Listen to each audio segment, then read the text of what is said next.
Bago po tayo magsimula, mag-subscribe po muna kayo kay Melv's Castle. Nasa description po ang link ng kanyang video. Ang title po ng ating gagawin ngayon ng reaction video, China papaatrasin na lahat ng barko habang may oras pa. Ito ang kinakatakot ng China, nagpanik lalo.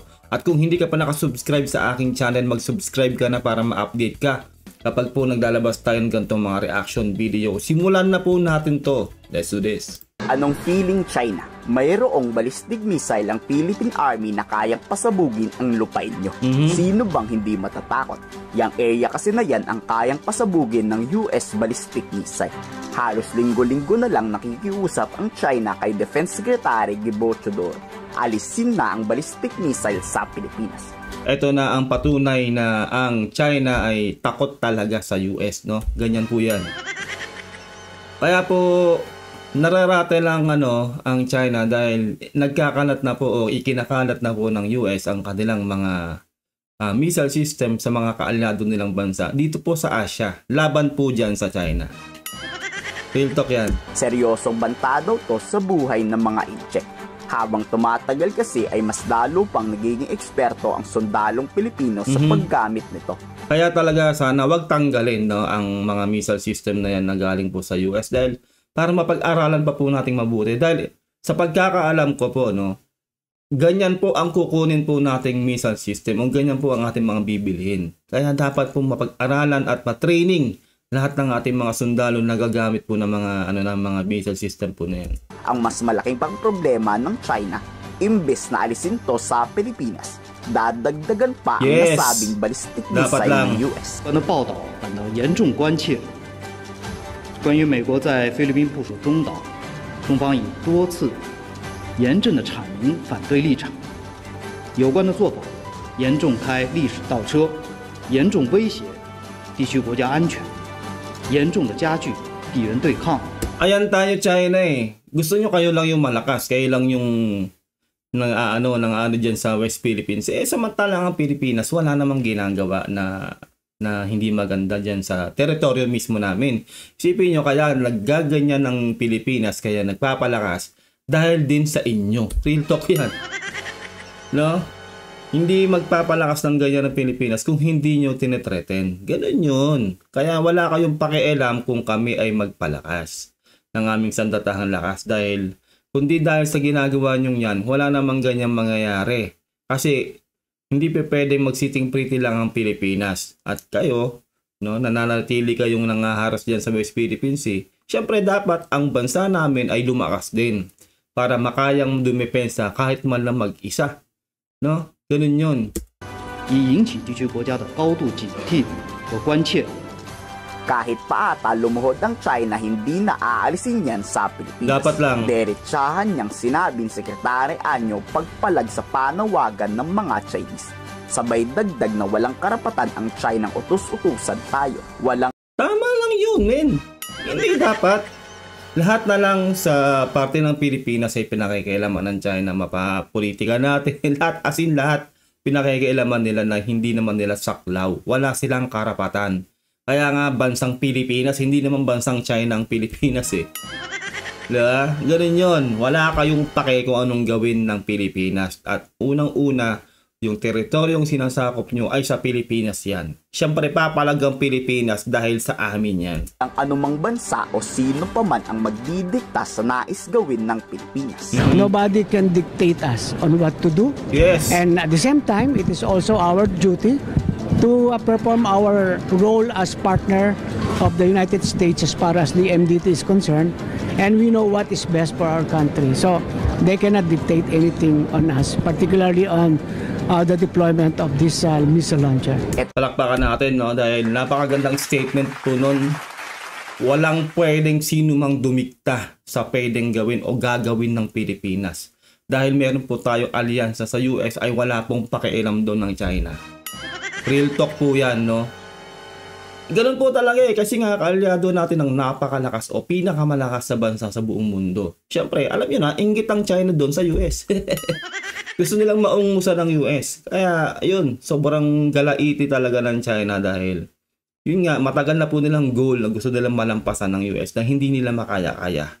No, kaya sobrang nararatel ang China dahil alam nila na ang missile system ng US na Typhoon na yan ay legit, no? Legit talaga na malakas at talagang long range.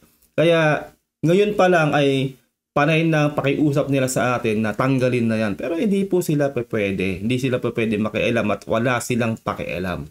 No, at pati sa Japan at sa ilang pong mga kaladong bansa pa po ng US ay talaga pong nag-aano na po ng mga missile system dyan ng US dahil mayroon na po talagang matinding banta laban dyan sa China. Ito siguro ang dahilan bakit takot ang China ng direktang bombahin ang PCG Kung mapapansin nyo, kung hindi pagbangga sa ating mga barko, water cannon ang ginagawa ng China. Alam kasi nila na kapag gumawa sila ng ganong katinding hakbang ay mai-invoke ng MDT. No choice, no? No choice ang US kundi, yun na nga, magkaroon na talaga ng matinding labanan dyan. Hindi na po kailangan ng Diyos signal natin yan kapag na-invoke ang MDT. Talagang makikialam na po ang US. Tulad po ng ginawa nila doon sa Israel at saka sa doon sa Iran. Kaya nga po yung Iran, no, naunsyame.